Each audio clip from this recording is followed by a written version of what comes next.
That nagging feeling, right? The one that whispers, you should really be doing that important thing while you're, well, doing literally anything else. Uh-huh. Totally know that one. Maybe it's that big project looming, a stack of emails, or just a pile of laundry that seems to grow exponentially by the hour.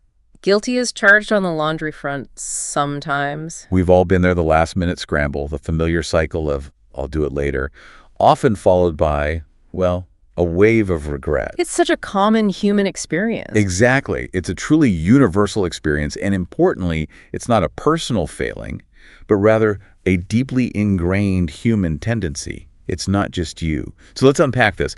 That feeling of putting things off, of resisting the very tasks we know are good for us, it's something every single one of us has wrestled with. Definitely. But what if we told you there's a genuine science to understanding and, more importantly, beating it? That's precisely our mission today, to arm you, our listener, with some serious anti-procrastination superpowers. I like the sound of superpowers. Right?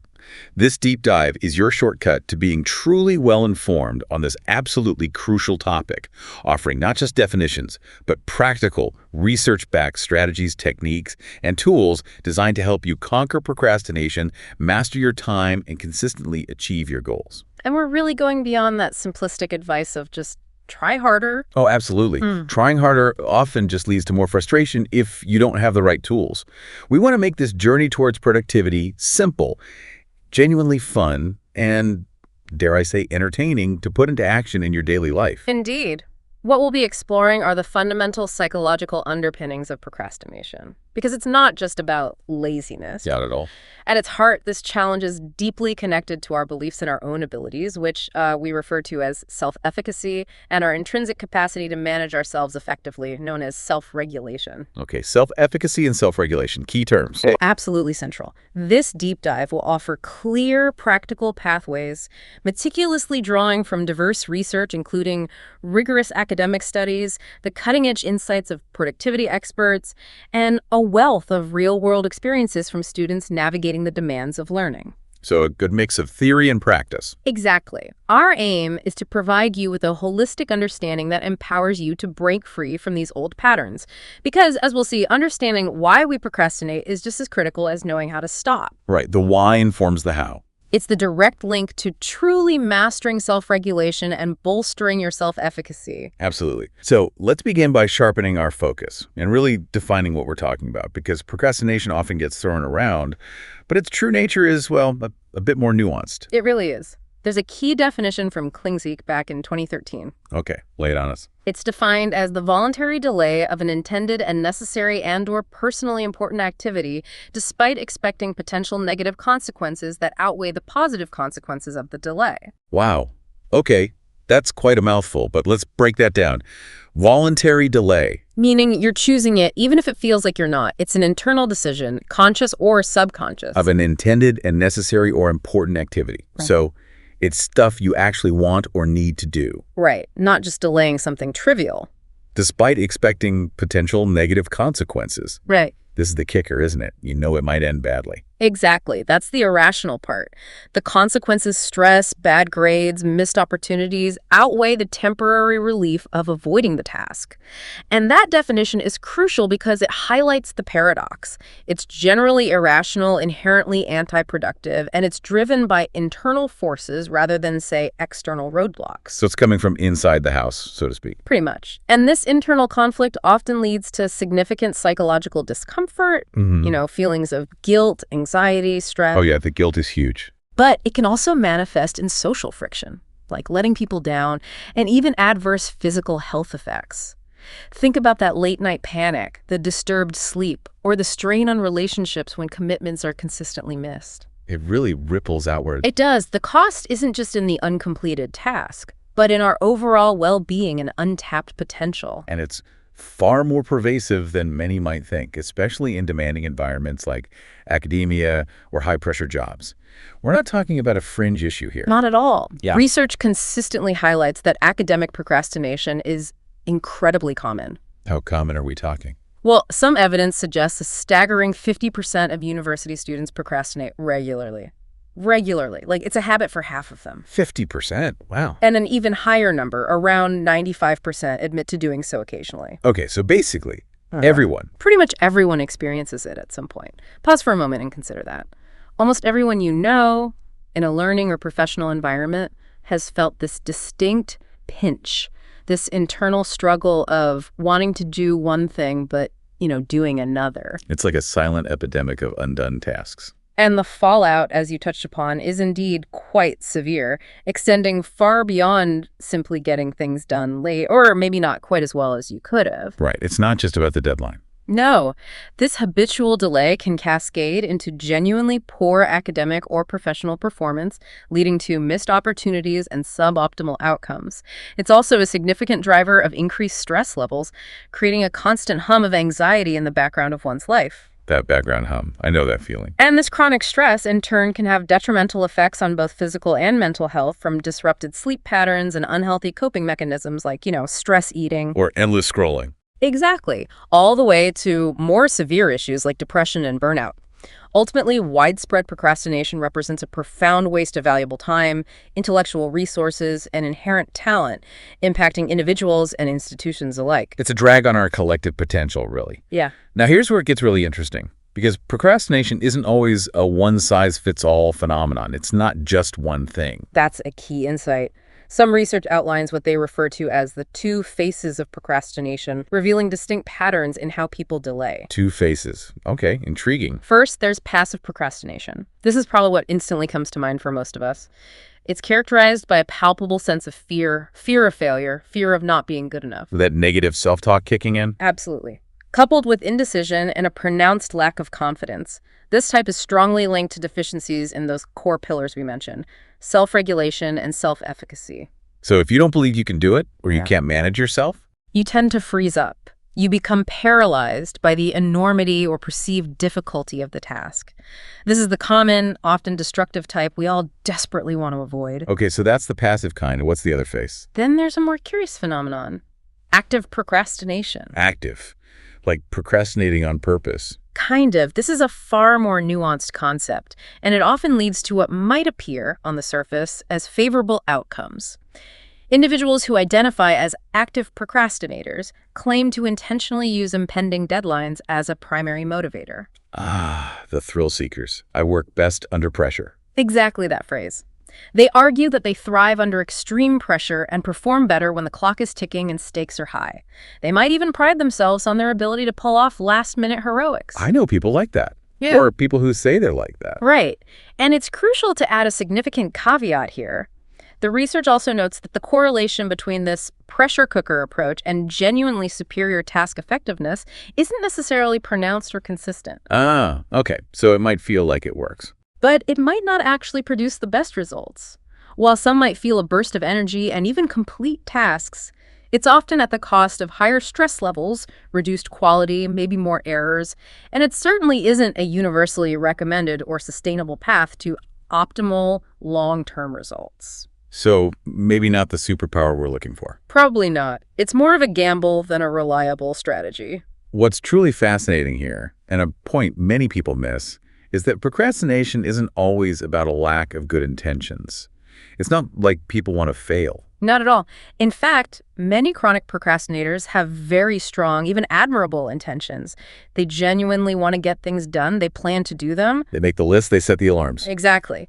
The core challenge, as expensive research shows, lies in bridging what's called the intention-action gap. The intention-action gap. Okay. This is that frustrating space between wanting to do something and actually doing it. You know the feeling. Yeah. You intend to start that complex report at 9 a.m. You've meticulously planned it. You even feel motivated. Got the coffee ready, cleared the desk. Right. But then suddenly it's 1 p.m. and you're still scrolling through social media. Or maybe you suddenly decided reorganizing your sock drawer is critical. Been there. Done that. It's the chasm between your good plan and your actual often resistant behavior. It's like drawing a perfect map to a treasure, but then just, staying home and watching TV. And that gap, it's not just because I didn't schedule my time right. It's not just about poor time management. That's often the mistaken assumption, but no. While scheduling certainly plays a role, the reality of procrastination is far more complex, weaving together a rich tapestry of internal experiences. Okay, so what else is going on? It's deeply influenced by interwoven cognitive and emotional elements. For instance, our perceptions of our personal competence, that little voice saying, "Can I really do this?" play a huge role. That's self-doubt. So does our difficulty in handling negative emotions like anxiety, boredom, frustration, or even just irritation that a task might evoke. We try to avoid feeling bad. Makes sense. Avoid the feeling. Avoid the task. Exactly. Furthermore, psychological inflexibility, which is our inability to adapt and adjust when things get tough or tasks become uncomfortable, contributes significantly. Like getting stuck when things don't go perfectly to plan. Precisely. And beyond these, deeper psychological factors like chronic stress, underlying depression, low self-esteem, and poor impulse control can also play significant, often hidden, roles. Wow. So it's really layered. Very layered. So while a planner might help organize things, it won't resolve the deeper emotional and psychological resistance on its own. It's not just a scheduling issue, it's a profound internal struggle. That's a huge shift in perspective for a lot of people, myself included. Yeah. It means it's not just about getting a fancy planner, though. We'll definitely talk about how to use those effectively. We will. Planners are useful tools. But it's fundamentally about understanding what's truly going on internally. And at the absolute heart of this inner game, guiding whether we start or stall, are two core pillars you mentioned earlier: self-regulation and self-efficacy. That's right. These are foundational. Let's dive into what these mean, starting with self-efficacy. What exactly is that? Okay. Self-efficacy, as rigorously defined in psychological research, is an individual's belief in their ability to mobilize their motivation, their cognitive resources, and their actions to successfully meet specific situational demands. So it's not just having the skills. No, it's the conviction that you can apply those skills effectively in a given situation. It's intricately tied to one's self-image and overall self-esteem. Like a kind of task-specific confidence. That's a great way to put it. Essentially, it's your inner conviction, that quiet but powerful voice within you that says, yes, I have what it takes to succeed at this particular task or goal, even if it's challenging. So what does this all mean for us? How does low self-efficacy connect to putting things off? It means if you don't genuinely believe you can tackle that task, if that little voice in your head is whispering doubts saying you're going to fail anyway, or this is too hard for you. Then why bother starting? Exactly. You're already fighting a significant uphill battle against procrastination. The data is clear and consistent on this. When individuals possess higher self-efficacy, they consistently demonstrate lower levels of procrastination. It's a powerful correlation. Very strong. When you genuinely believe you can do it, that you're capable, you're far less likely to delay.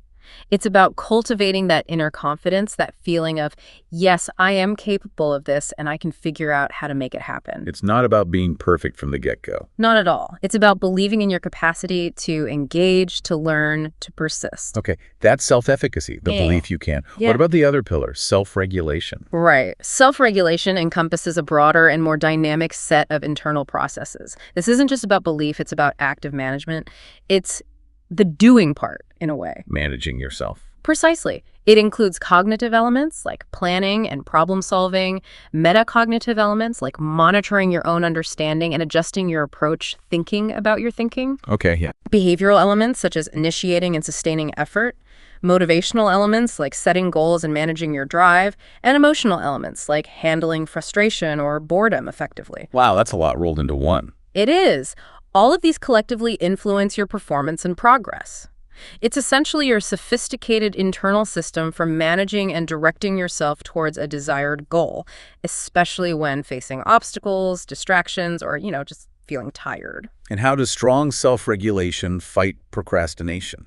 The research is unequivocally clear here. Higher self-regulation consistently leads to improved performance and, crucially, a dramatic reduction in procrastination. So better self-management means less putting things off. Directly. In fact, procrastination itself is often profoundly viewed as a direct failure of academic or personal self-regulation, very frequently triggered by stressful situations or demanding tasks. When things get tough, the regulation system breaks down. It can if it's not well developed. It's about having the right internal tools and the discipline, the consistent follow-through to manage yourself effectively, particularly when the pressure is on or the task feels overwhelming. It's the difference between having a map and actually knowing how to navigate with it. using the compass, reading the terrain. That's a perfect analogy. If we truly connect this to the bigger picture, you can see how self-efficacy influences if you even decide to start. Do I believe I can climb this mountain? And self-regulation influences how you effectively keep going and adapt when the climb gets tough. How do I pace myself? What do I do when I hit a tricky patch? Exactly. They don't just exist independently, they powerfully reinforce each other. High self-efficacy can fuel better self-regulation attempts, and successful self-regulation builds more self-efficacy. It's a positive cycle. Like having both the belief in your compass and the skills to navigate the terrain. Precisely. And when these two pillars are combined with psychological flexibility, which is the remarkable ability to adapt and adjust to tasks and deadlines, to stay present, engaged, and focused on your values and long-term goals, even when facing challenging, uncomfortable tasks. So not getting derailed by feeling bad. Right. Being able to feel discomfort but still act. When you combine these three, self-efficacy, self-regulation, and psychological flexibility, individuals are much, much better equipped to resist and overcome procrastination. Cultivating this flexibility directly reduces those avoidance behaviors we discussed earlier. It makes you more resilient. Absolutely. People with higher levels of all three are incredibly skilled at recognizing the subtle underlying factors that contribute to their procrastination and then proactively managing them. They consistently engage in thoughtful planning, effective goal setting, and vigilant self-monitoring of their progress. That makes so much sense. It's really about that integrated, holistic approach, tackling both the belief and the doing, and the ability to handle discomfort. What's interesting, though, is that even how we apply these principles can differ. The research mentioned something about gender differences. Yes, some studies observed subtle differences in the types of strategies people emphasized. For example, men's reported strategies tended to lean towards measurement and control. Like very task-focused. Yeah. In the studies, men were more likely to explicitly mention concepts like eat that frog, which we'll get to later. It's about tackling the hardest task first. This implies a strong desire to control the workflow and conquer challenges head-on, a very direct sort of attack-the-problem approach. Okay, and what about women's strategies in those studies? Conversely, women's strategies, as observed in various narratives and self-reports, tended to lean more towards adaptation and leveraging external motivators alongside internal ones. Adaptation, meaning Maybe being more flexible in their planning, but also drawing strength from commitments. Their narratives often focused on intrinsic factors like personal commitment, but also powerful extrinsic factors as motivation, such as commitments to others' friends, family, or group projects. so relationships and responsibilities played a bigger role in their motivation sometimes. It seemed to feature more prominently in their descriptions, yes. This highlights a subtle yet distinct difference in how individuals perceive and internally frame the challenges of procrastination. However, and this is really important, it's absolutely crucial to stress that while these general tendencies exist in the research, the core principles and common strategies we're discussing today are universal. Good point. These tools work for everyone. Exactly. They can still be developed, learned, and applied effectively by everyone, regardless of gender, to achieve consistent progress. It's more about understanding personal inclination, perhaps, rather than a prescriptive rule. Okay, so we've thoroughly decoded the why behind our delays and established a deep understanding of the core psychological pillars: self-efficacy, self-regulation, and psychological flexibility. Feels like we've built a solid foundation. I think so. Understanding the roots is key. Now let's get down to the brass tacks. Actionable strategies. How do we actually put this rich understanding into practical, daily use to master our time and tasks? This is the fun part. And before we dive into any specific techniques or fancy apps, the first and most fundamental step, one often tragically overlooked in the relentless quest for the next big productivity hack, is surprisingly simple: Yeah. self-care. Yes, this is so crucial, and often the first thing to go when we feel overwhelmed or behind schedule, which is completely counterproductive. Right, like I don't have time to sleep, I have too much to do. Which just makes you less effective when you do try to work. Before you even think about setting up a Pomodoro timer or color coding your calendar, it's absolutely crucial to acknowledge and prioritize your basic physiological and psychological well-being. Laying the foundation. Think of it as laying the foundational concrete for your anti-procrastination fortress. Are you consistently consistently getting adequate sleep, ideally a solid 7 to 8 hours most nights. The magic number. It really is for most adults. Are you eating regularly and healthily, making sure you include enough protein to sustain energy, and crucially, avoiding excessive caffeine or other substances that might temporarily boost you but ultimately disrupt your focus and anxiety levels? That mid-afternoon sugar crash. Exactly. Or the caffeine jitters that make it impossible to focus. And are you engaging in regular exercise, even if it's just a brisk 20-minute walk? Get the blood flowing. These might seem like basic life habits, almost too simple to mention in a deep dive on productivity. But I assure you, they're the foundational elements that directly pave the way for better time management, sustained mental clarity, emotional resilience, and overall focus.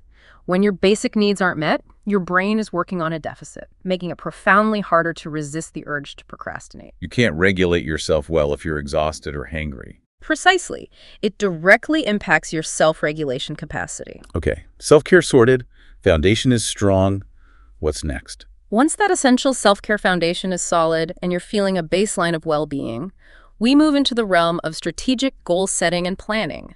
This is where you truly start to take conscious control and externalize your intentions. Working a plan. But not just any plan. The first crucial part here is to identify and set goals that are not just aspirational, but specific and realistic. Okay, specific and realistic. No more get healthy or study more. Exactly. Forget those vague, overwhelming intentions like, I need to finish reading for art history class, or I should really study for that test. Those are like trying to hit a target you can't even see. So how do we make them specific? Make your goals measurable, tangible, and unambiguous. For instance, instead of finish reading, aim for, I will read 3 chapters of my art history textbook by 5 p.m. today. Or, I will complete 3 problem sets for my calculus test by tomorrow morning. See the difference? Yeah, it's concrete. You know exactly what done looks like. Precisely. And setting realistic goals is absolutely paramount here. This isn't about aiming low, but about setting yourself up for consistent wins, which in turn builds that crucial self-efficacy we talked about. Little victories fuel bigger ones. They absolutely do. If you consistently set yourself up for failure by aiming for an insurmountable amount, you'll inevitably feel disheartened, overwhelmed, and far more prone to procrastinate.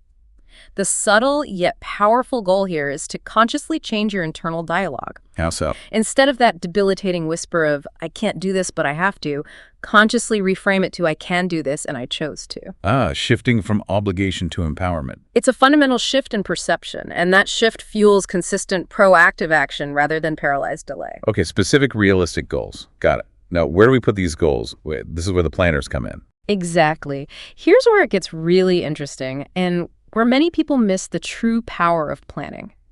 It's not just about jotting things down. It's about making your calendar and your planning tools actively work for you, turning them into your personal productivity assistant. My own PA. I like that. Right. That means utilizing calendars and planners to their absolute fullest potential. Whether you're a digital devotee preferring the seamless sync of your phone calendar, Google Calendar, or sophisticated apps like Things or Asana. Or maybe you're old school like me with a paper planner. Or you're a tactile person who loves the satisfying feel of a physical planner, detailed steady notebooks, or even a rainbow of Post-it notes, whatever works for you. The key is consistency and comprehensiveness. Put everything on it. Put everything on it, and when I say everything, I mean everything from major exams and big assignments to the associated chapters you need to read, specific deadlines, doctor's appointments, exercise sessions, social plans, even your self-care routines like sleep. Schedule sleep. Absolutely. If it's important, schedule it. And then, here's the trick. Set up automatic reminders. Don't just rely on your memory. A phone pinging you. Yes. Set reminders 2 days before a deadline, then 1 day before, then even an hour before. These consistent nudges act as a gentle yet firm external form of self-regulation, constantly guiding you towards action before the panic sets in. Those reminders found useful. And that brings us to deadlines themselves. They have a real psychological power, don't they? Oh, absolutely. Deadlines, both external and self-imposed, have a profound impact. Research consistently shows that clearly established deadlines, whether mandated by a professor, a manager, or set by yourself with conscious intent, significantly improve the academic creation process and enhance study routines. How they help. They provide invaluable clarity and perspective. They carve out a defined window for action, which inherently prevents that endless deferral characteristic of procrastination. Suddenly, sometime becomes by Friday. It makes it real. It does. This raises an important question, though. How can we harness the powerful psychological impact of deadlines, even when they're entirely self-imposed, when there's no external authority breathing down our necks? How do we make ourselves stick to them? That's precisely where the clever concept of fake deadlines comes in. Have you heard of this? I have. It sounds a bit sneaky, but it can be effective. It's a brilliant psychological trick, a form of self-manipulation, but in the best possible way. You intentionally create the pressure of an impending deadline by setting it significantly earlier than the actual external deadline. So if something's due Friday, you tell yourself it's due Wednesday. Exactly. This tricks your brain into thinking you've already procrastinated as much as you possibly could, triggering that familiar sense of urgency and forcing you to start sooner. It's like giving yourself a mini panic attack, but proactively, so you can leverage that natural response to urgency and get a head start. It essentially harnesses the procrastination instinct against itself. It gives you a crucial buffer and forces early action. It takes discipline to stick to your fake deadline, maybe tell an accountability partner, but it can really work. Building on that principle of structured time, another incredibly powerful productivity technique is time blocking, also widely known as time chunking. Okay, time blocking. What's the core idea? Rather than just having an amorphous to-do list that feels overwhelming, you proactively block off specific, dedicated periods in your day, chunks of time to complete single, focused tasks. This is about disciplined monotasking, not the illusion of multitasking. Yes. Forget multitasking for complex tasks. That's largely a myth for most of us, and honestly, a recipe for fragmented attention and mediocre results. Totally agree. Our brains aren't really wired for it, despite what we tell ourselves. This approach, time blocking, says one thing at a time and give it your undivided attention and your all. It's like meticulously building your day out of productive Lego bricks, each block dedicated to a specific purpose. I like that analogy. And the benefits here are immense. It makes your overwhelming to-do lists feel incredibly manageable, breaking down the psychological barrier of too much to do. Because you only focus on the current block. Right. It gives you a profound sense of control over your day, dramatically improves focus by eliminating the decision fatigue of what should I do next, and actively deters procrastination by creating a defined container for each task. No room to wiggle out of it if it's blocked off. Pretty much. Plus, by reducing mental errors caused by context switching, it can even unleash your creativity because you're channeling all your cognitive energy into one specific area. Okay, I'm sold. How do I actually do time blocking? Good question. First, develop a comprehensive list of all your weekly tasks, not just work or study, but family responsibilities, exercise, calls, meal prep, errands, everything. The whole shebang. The whole shebang. Then, each day, prioritize your top 2 to 3 most critical tasks, your must-dos.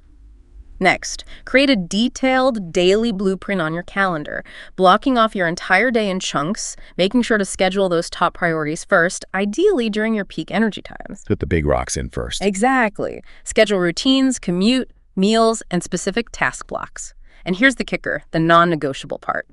Protect your time ruthlessly. Like a bodyguard for your calendar blocks. Yes. Communicate your unavailability to others during these blocks if possible. Turn off notifications and truly treat these scheduled chunks like crucial, unmissable meetings with yourself. Because they are. Okay, time is blocked, intentions are clear. Now we got to actually start the tasks within those blocks. Sometimes that's the hardest part, right? Yeah. Just getting going. Absolutely. That initial inertia can be incredibly strong. So once your time is meticulously blocked, the next layer of strategies focuses on smart task initiation and management. This is where we introduce techniques specifically designed to overcome that dreaded inertia, that psychological stickiness that keeps us from taking the first step. And one of my absolute favorites for this is super simple, the 2-minute rule. Ah, yes, a classic from David Allen. Seriously, if it takes less than 2 minutes, just do it now. How many of those tiny, seemingly insignificant tasks accumulate to create a massive mountain of undone stress and mental clutter? So true. It's the death by 1,000 paper cuts, or rather 1,000 tiny tasks. David Allen's version states, if you decide a next action and you actually have the capability of taking that action and you can finish that in 2 minutes or less, you should do it right then. If you're ever going to do it at all. It's brilliant because it helps you get out of your own way, immediately reducing mental clutter by just knocking out those small things before they snowball. Like washing that one dish instead of leaving it for a pile later. Or replying to that quick email, confirming an appointment, making a shopping list for tonight's dinner. James Clear, the author of Atomic Habits, offers a slightly different, equally powerful take too, right? Yes. His version is about habit formation. The best way to form any new habit is to start with a 2-minute version of that habit. Want to exercise? Do a 2-minute walk. Want to journal? Do 2 minutes of writing. Just lower the bar so much it's impossible not to step over it. Precisely. The principle is the same. The goal is to start, not necessarily to finish everything immediately. There's also a version where you simply commit to a task for just 2 minutes, similar to the Pomodoro technique, simply to build momentum. Like, I'll just work on this report for 2 minutes. And often, once you start, you keep going. The genius here is that these quick starts dramatically reduce the anxiety associated with getting started and incrementally build your capacity and confidence for larger tasks. Just do the next 2-minute thing. Another incredibly effective and intuitively sound technique for task initiation, especially for the big, daunting ones, is eat that frog. Ugh. Ah, the dreaded frog. Brian Tracy's concept. Yes. The fundamental idea is deceptively simple.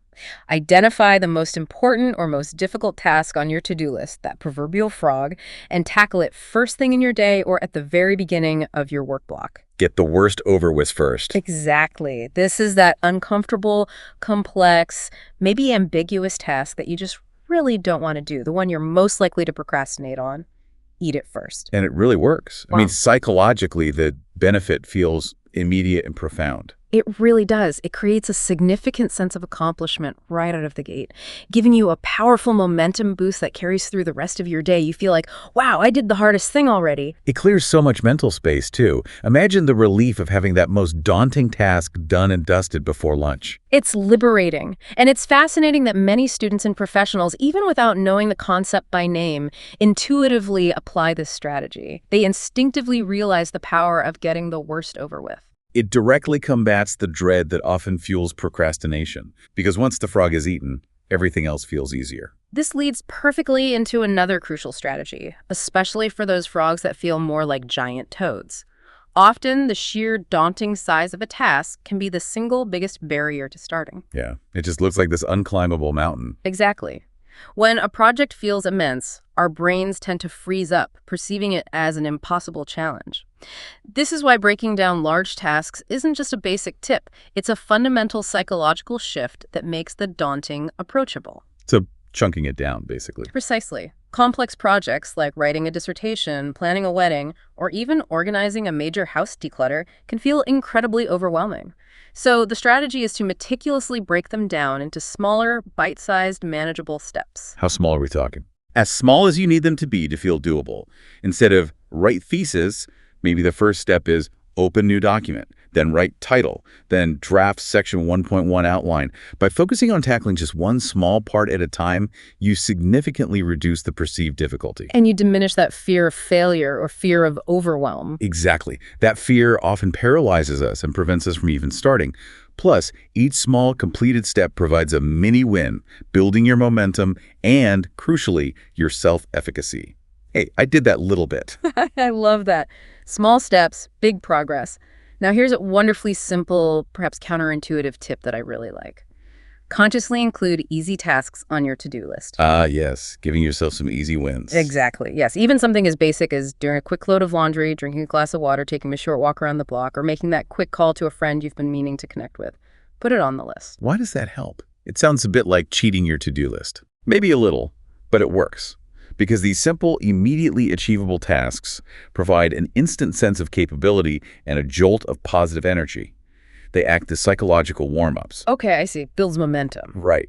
You get that satisfying check mark, and your brain gets a small dopamine hit, which then makes you feel more competent and ready to tackle the harder tasks. It's like a warm-up for your productivity muscles, preparing you for the heavy lifting later. Okay, another well-known technique that helps structure work and build momentum is the Pomodoro technique. Ah, the tomato timer. Tell us how it works. The basic process is you work in focused bursts, typically 25 minutes. That's one Pomodoro, followed by a short break, usually 5 to 10 minutes. 25 on, 5 off. Got it. After you complete 4 Pomodoros, you take a longer break, maybe 20 to 30 minutes. Okay, cycle through that. What are the keys to making it work? There are a few key features. The work intervals are meant to be indivisible. If you get significantly interrupted during a Pomodoro, the idea is you abandon it and restart it later, or at least pause the timer and deal with the interruption quickly. So, protect the 25 minutes. Yes, protect the focus. Also, it's not just about the timer. Planning what you'll do in each Pomodoro, tracking your completed Pomodoros, maybe recording interruptions, processing how it went, and visualizing your progress are fundamental parts of the system. It's more than just setting a timer then. Much more. The benefit is that it helps reduce both internal mental wandering and external interruptions, maintains focus for short, manageable bursts, and adds to that sense of accomplishment with each completed Pomodoro. It's like a focused sprint, followed by a well-deserved breather. It breaks down big chunks of work into manageable bursts, and who doesn't love a timer counting down? Feels like a game. Okay, so we've talked about managing tasks and time. Now let's talk about managing your space. To truly maximize your productivity and minimize the chances of procrastination, you also need to gain mastery over your external environment and proactively control distractions. The environment really matters, doesn't it? Hugely. It's about being strategic and intentional with your surroundings, recognizing that your physical and digital spaces profoundly influence your focus and your likelihood of getting sidetracked. Absolutely. We're talking about the conscious, deliberate elimination of distractions here. This isn't about willpower alone. It's about engineering your environment for success, making it easier to focus. Exactly. Willpower is finite. Environmental control is more sustainable. So what does that look like practically? Start with the obvious. Physically hide your cell phone, put it in another room, put it on silent or activated do not disturb mode. Turn off the TV. If you're at home, seek out personal isolation if possible, perhaps by working in a quiet room with a closed door. Setting boundaries. Yes. Or choosing times with fewer built-in interruptions, like working early in the morning before others are awake, or late at night if that's your peak time. There are also excellent apps and browser extensions designed specifically to control your browsing time, blocking distracting websites for set periods. Like Freedom or Cold Turkey. Those are great examples. The smartphone, in particular, is almost universally cited as the single primary distraction for most people, a constant siren call of notifications and tempting feeds. Managing it is key. And beyond simply removing negative distractions, it's equally important to actively cultivate your productive flow. This involves identifying your ideal working environment. Finding your sweet spot. Exactly. The physical location where you feel most focused and energized, and even your optimal time of day for deep work. For some, this means absolute silence. For others, it might mean ambient background noise, perhaps instrumental music without distracting lyrics, or the buzz of a coffee shop. Gotta experiment and see what works for you. Definitely. The key is to experiment and discover what truly allows your brain to concentrate. It's also vital to avoid common pitfalls that secretly sabotage your focus. Like what? Like trying to work while surrounded by tempting snacks, or attempting to be productive in bed, which signals relaxation, not alertness, to your brain. Oh, working in bed is a big no-no for focus. Generally, yes. Instead, actively utilize a dedicated workspace, whether it's a specific desk, a quiet corner of a library, or even a serene outdoor bench if weather permits. The physical space profoundly impacts your mental state, and triggers associations make sure your workspace triggers focus. Wait, didn't we just spend a lot of time talking about how multitasking is a myth and how monotasking with time blocking is king? We did, and for focused cognitive work, that absolutely holds true. But the outline mentioned strategic multitasking. Here's the twist where it gets really interesting. How can multitasking be strategic if it usually hurts focus? Okay, let's clarify.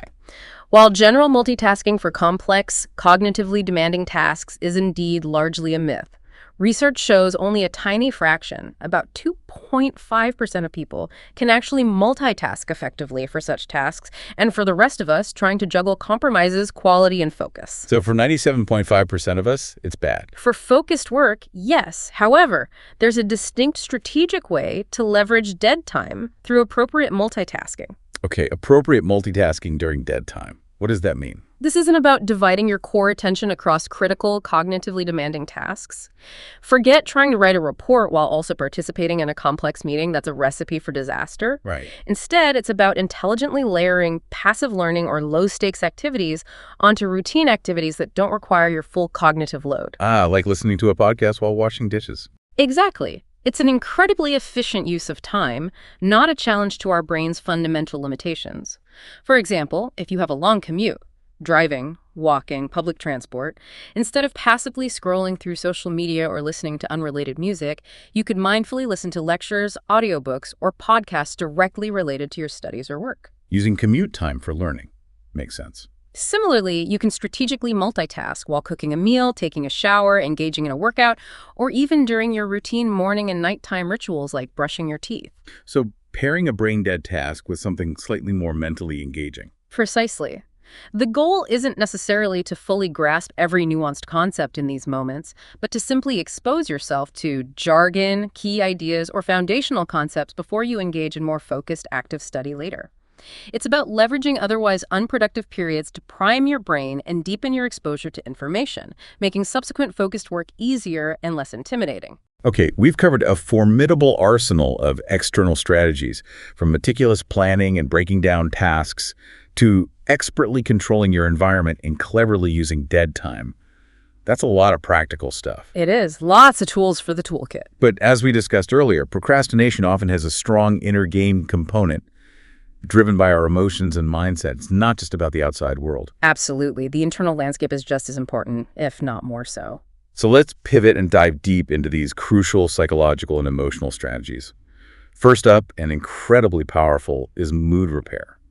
This is vital because procrastination is so often tied to the avoidance of negative feelings about a task, right? Exactly. That swirling anxiety, the gnawing frustration, a sense of insecurity or sheer irritation at having to do something tedious or difficult. You delay, often unconsciously, as a temporary way to soothe those uncomfortable feelings. You get short-term relief by avoiding the task. Well, how does mood repair work? Are we just trying to cheer ourselves up? It's a bit more sophisticated than that. Mood repair isn't about magically eliminating negative emotions, because often you can't.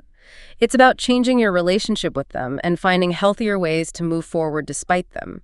It involves several key elements. Okay, like what? One powerful technique is what's called emotional time travel. Ooh, sounds futuristic. Like a DeLorean for feelings. Sort of. This means mentally projecting yourself into the future. Vividly imagine the good feelings you will have once you successfully complete the task, the profound relief, the undeniable sense of accomplishment, the pride. Feel that future success. Focusing on the positive outcome. Yes, and conversely, briefly but realistically, imagine the bad feelings if you don't finish, the stress, the guilt, the missed opportunity, the consequences. But the crucial emphasis here is on focusing mostly on those positive future emotions to powerfully motivate yourself, making the desired action more appealing than the immediate gratification of avoidance. Okay, visualize the future good vibes. What else falls under mood repair? Another incredibly powerful aspect, especially if the sheer size of a task is paralyzing you, is what we call just getting started. We touched on this with the 2-minute rule, but it's a core mood repair tactic too. Because starting feels better than avoiding. Often, yes. If a deep-seated fear of failure or overwhelm is causing you to freeze, explicitly tell yourself you don't have to finish the entire project right now, and it certainly doesn't have to be perfect. The goal is simply to begin. Lower the stakes. Exactly. Commit to doing just the first few steps, or dedicate yourself to a very manageable time frame, like 20 or 40 minutes. Hello, Pomodoro. You can even strategically offer yourself a small, immediate reward for completing that initial burst of effort. Like watching a short YouTube clip or having a nice cup of tea. Perfect examples. The focus here is on reducing the perceived barrier to entry, getting your foot in the door, and building momentum through small, achievable wins. That positive feeling of having started helps repair the negative mood associated with the task. And critically, this entire approach of mood repair actively addresses those unhelpful, self-sabotaging thoughts that plague procrastinators. That inner critic voice. Exactly. It's about consciously stopping the endless cycle of self-criticism. Instead of dwelling on, oh, I didn't do as well as I hoped, or I'm so bad at this, practice replacing those negative thoughts with something more constructive and compassionate. Like what? What's a helpful thought? Try, okay, I made some progress even if it's small. What can I genuinely learn from what didn't go well today so I can try not to repeat it tomorrow? Or simply, I can forgive myself for that misstep and approach it differently now. Self-compassion, basically. Very much so. Mindfulness practices can also be incredibly helpful here, teaching you to acknowledge these negative emotions and thoughts without getting caught up in them, observing them without judgment, and then choosing to redirect your focus back to the task. There's that anxiety feeling again. Okay, now back to paragraph 1. And I remember reading about another simple mood repair trick. Doing easy things first. How does that fit in? Yes, that connects back to building momentum, too. It's highly effective, especially when you're dreading a big, ugly task. Yeah. If you're staring at your to-do list and one particular task is just screaming dread, don't necessarily force yourself to tackle it immediately if you're feeling completely blocked. Don't eat the frog right away if you feel you just can't. Maybe not if the dread is paralyzing. Instead, consciously choose to start with something you actually feel like doing, something easy and achievable that's also on your list. Maybe replying to a nice email or tidying your desk quickly. Get a quick win. Exactly. That initial win, that satisfying check mark, builds immediate momentum and a sense of accomplishment. It's like greasing the rails for your motivation. It makes it significantly easier to then transition to the tougher, more dreaded task because you've already experienced success and generated a bit of positive energy and repaired your negative mood slightly. This leads us to a profound question that underpins much of what we're discussing. How can we be genuinely kinder to ourselves while simultaneously pushing forward and striving for our goals? It feels like a paradox sometimes. Yeah, like you have to be hard on yourself to get things done, but that makes you feel bad and procrastinate more. Exactly that cycle. The answer lies in actively cultivating psychological flexibility and self-acceptance. Okay, psychological flexibility. We mentioned that earlier. Yeah. What does it look like in practice? This isn't about resignation or letting yourself off the hook. It's about a mature and powerful stance. It means being consciously present in the moment, fully accepting negative experiences, uncomfortable emotions like anxiety or boredom, and challenging thoughts. I can't do this without trying to fight them, suppress them, or push them away. So, acknowledging the feeling without letting it drive the bus. Beautifully put. The goal is to take committed action towards your values and goals despite the presence of those unpleasant feelings. It's a genuine maturation process. Truly understanding your limitations, not in a defeatist way, but as a realistic assessment. Okay, this feels hard right now. Which paradoxically increases your capacity to deal with procrastination and its inevitable consequences. Because you're not wasting energy fighting the feeling. Exactly. You free up mental energy that was previously spent fighting yourself, and you can redirect it towards the task, even with the discomfort still there. Beyond just managing your immediate mood and accepting discomfort, a fundamental shift in your overall motivation and mindset can be an absolute game changer in your fight against procrastination. Absolutely. How you frame things matters immensely. One key aspect here is to consciously change your mentality about tasks you perceive as dreadful. Stop viewing studying for that exam or reading that dense textbook as a dreadful, soul-crushing chore. Easier said than done sometimes. True. But try to approach reading for pleasure or curiosity, not just rote memorization. Think of challenging practice problems as engaging games, intriguing puzzles, or mental challenges designed to sharpen your intellect. Find the game in it. Yeah. Reconnect with the initial passion or curiosity that drew you to learning or that particular field in the first place. Ask, why does this matter to me? When you frame tasks as opportunities for growth or enjoyment, the resistance often starts to melt away. Part of this profound mindset shift involves self-commitment. Making firm personal commitments to yourself to achieve your goals isn't just a nice idea. It indicates a significant individual maturation and empowerment. Committing to yourself, not just to others. Right. The narratives from students in various research studies consistently highlight a strong will to overcome barriers when they've made these deeply personal commitments. They're not doing it primarily for an external reward or to avoid punishment, but for their own sense of accomplishment or alignment with their values. That intrinsic motivation. Exactly. Alongside this internal drive, though, life commitments to loved ones, close friends, or broader long-term life goals can be incredibly powerful extrinsic motivators, too. Like wanting to provide for your family or finish a degree to make someone proud. Precisely. For instance, some studies found this particularly true for women, where the desire to contribute to a family's well-being or achieve a shared dream provided an external anchor that strengthened their intrinsic drive to overcome procrastination. It connects the task to a bigger purpose. And let's not forget the undeniable power of rewards. We mentioned them briefly for starting tasks, but they're important throughout. Oh, yes. Skinner wasn't wrong about reinforcement. Studies consistently show that positive reinforcement, giving yourself a reward, is far more motivating and effective for sustained behavior change than punishment or negative self-talk. So, ditch the stick, use the carrot. Pretty much. Consciously build rewards into your system. After you finish a significant task or a focused work block or a few pomodoros, give yourself a small, well-deserved reward. What kind of rewards work best? It depends on the person. It could be something modest, like watching a 30-minute episode of your favorite TV show, enjoying a special treat like a nice coffee, listening to a favorite song, taking a walk outside, or simply giving yourself genuine positive self-feedback. I did that. I pushed through and accomplished it. You acknowledge the win. Yes. This positive reinforcement powerfully cements the link between effort and positive outcome in your brain, making you more likely to repeat the effort next time.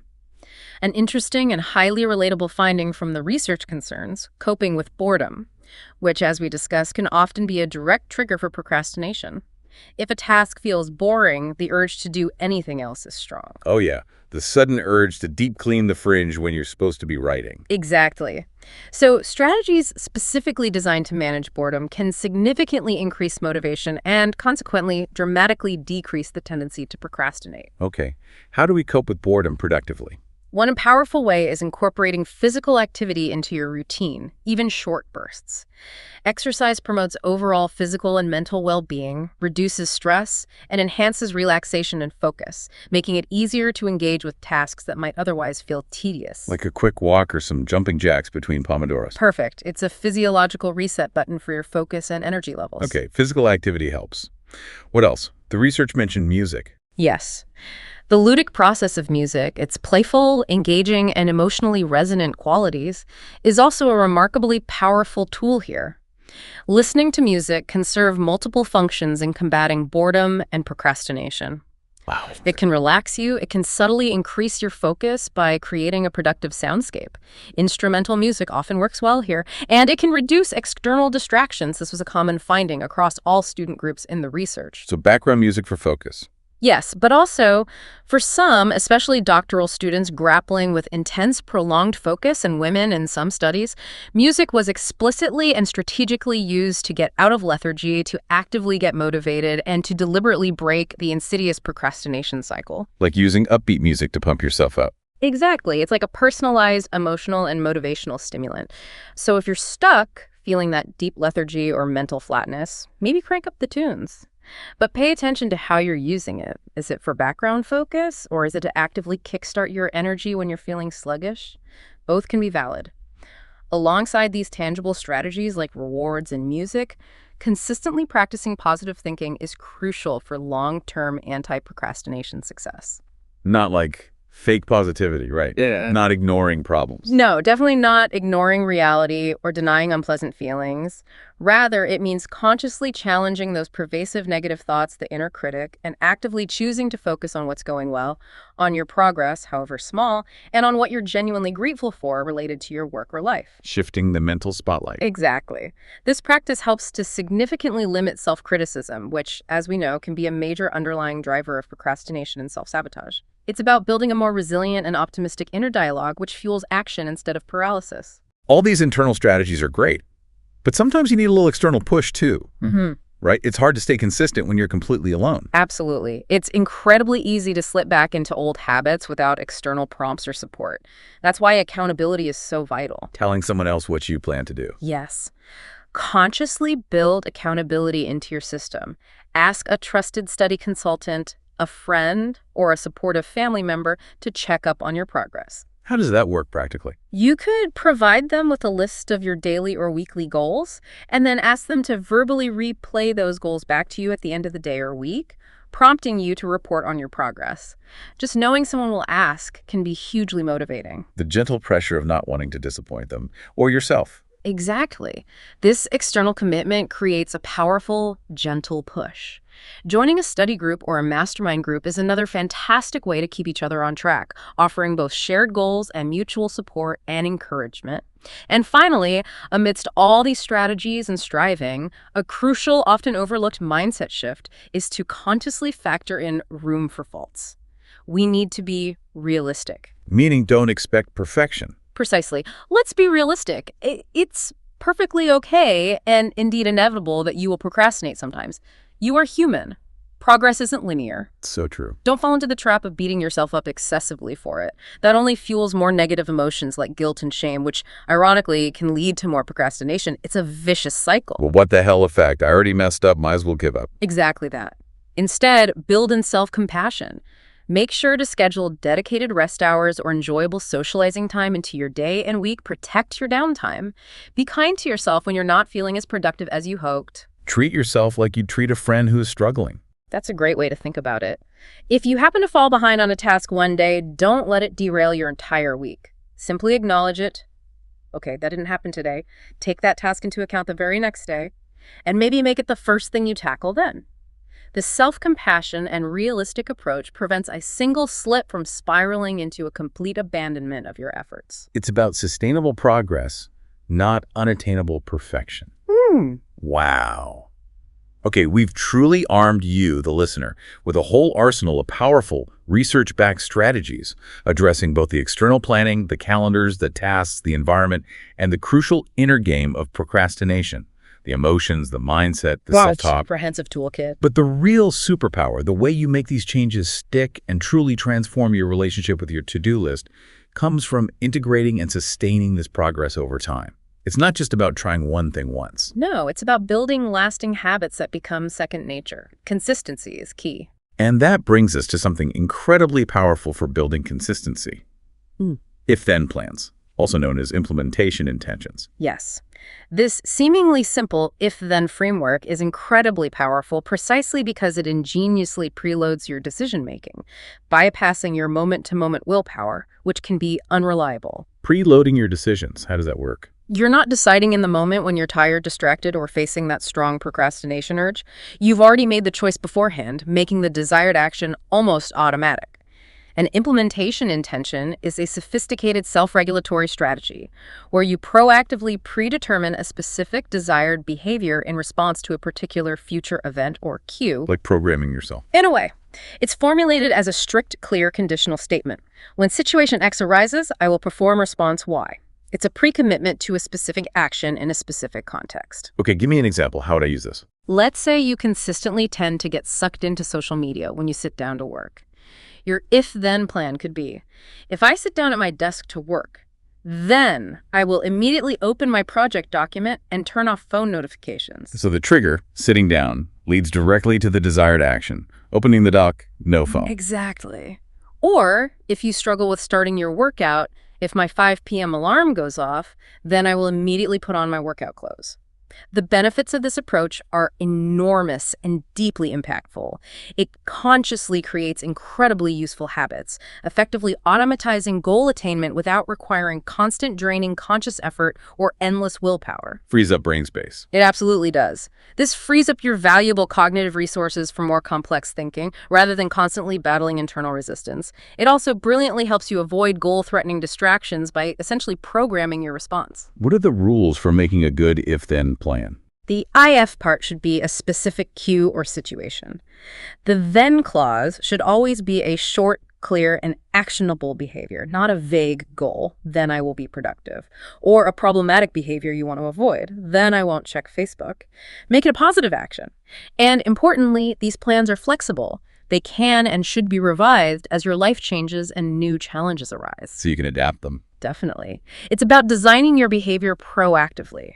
And the empirical support for if-then plans is extensive and compelling across a wide range of domains. It's not just a nice idea, it's science-backed. Really? Where's it been shown to work? They've been rigorously proven effective in diverse real-world scenarios, from dramatically increasing voter turnout and flu shot rates in communities. Wow. Big societal impact. To helping individuals consistently achieve demanding physical health goals like sustained weight loss and regular self-examinations.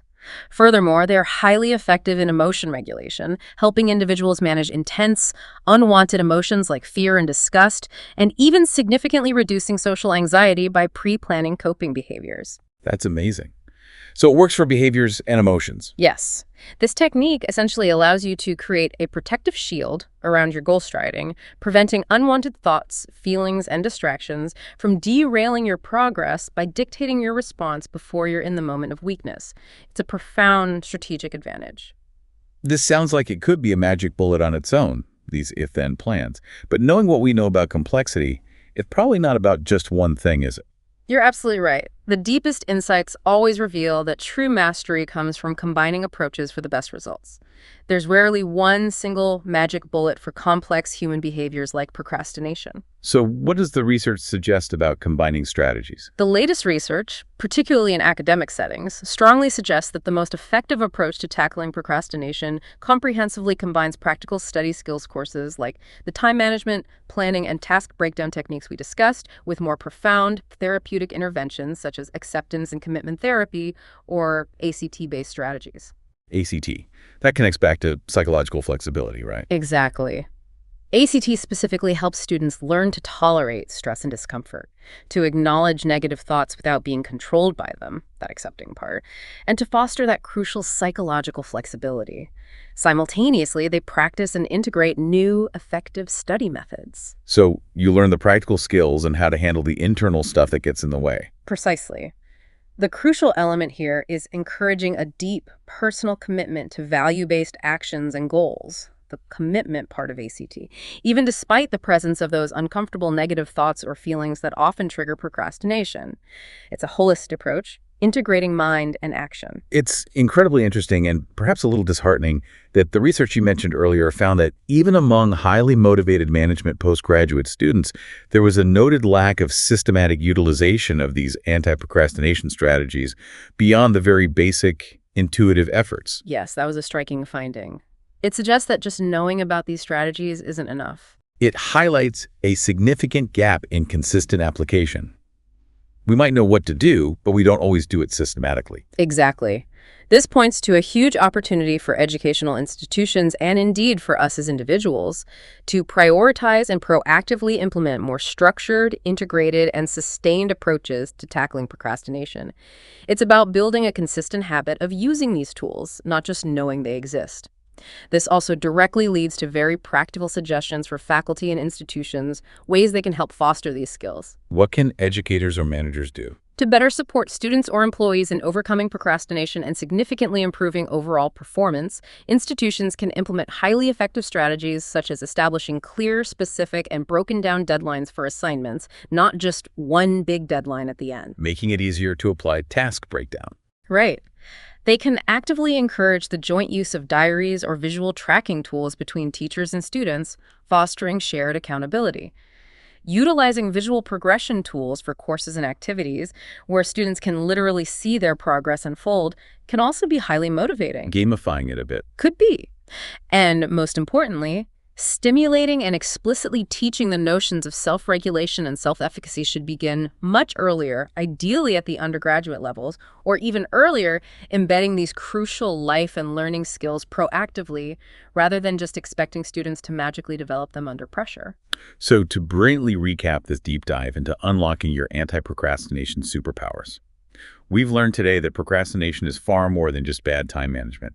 It's not about being lazy. Definitely not. It's a complex, deeply human challenge, fundamentally rooted in our capacity for self-regulation, our ability to manage and direct ourselves, and our self-efficacy, that crucial belief in our own capabilities to act. Those core pillars. But here's the truly empowering part.